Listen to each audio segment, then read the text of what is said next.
ఏటా ఏప్రిల్ 15వ తేదీ నుంచి జూన్ 14వ తేదీ అర్ధరాత్రి వరకు సముద్రంలో వేట నిషేధం అమల్లో ఉంటుంది. మత్స్య సంపద సంతానోత్పత్తి చేస్తుంది కనుక ఈ విరామం అమలు చేస్తారు.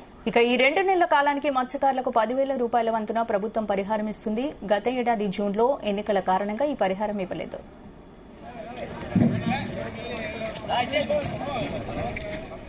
ఎన్నికల అనంతరం కూటమి ప్రభుత్వం అధికారంలోకి వచ్చింది. మత్స్యకార భరోసా చెల్లించకుండా పక్కన పట్టేసింది. దీంతో మత్స్యకారులు తీవ్ర ఇబ్బందులు పడుతున్నారు.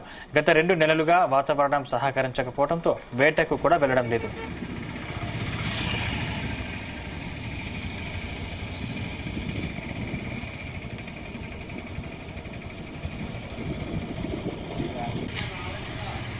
ఈ నేపథ్యంలో తక్షణం మత్స్యకార భరోసా చెల్లించాలని పిఠాపురం నియోజకవర్గ పరిధిలోని ఉప్పాడ కొత్తపల్లి మండల గంగపుత్రులు డిమాండ్ చేస్తున్నారు.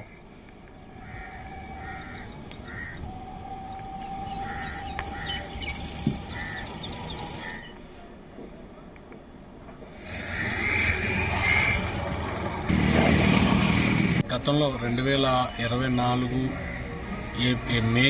మే 5వ తారీఖుని మత్స్యకార భరోసా డబ్బులు పడి మరి గవర్నమెంట్ మారింది.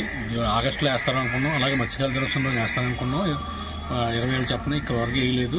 నిన్న కేబినెట్లో ఏప్రిల్లో వేస్తారని చెప్పి ఒక ప్రెస్ నోట్ వచ్చింది.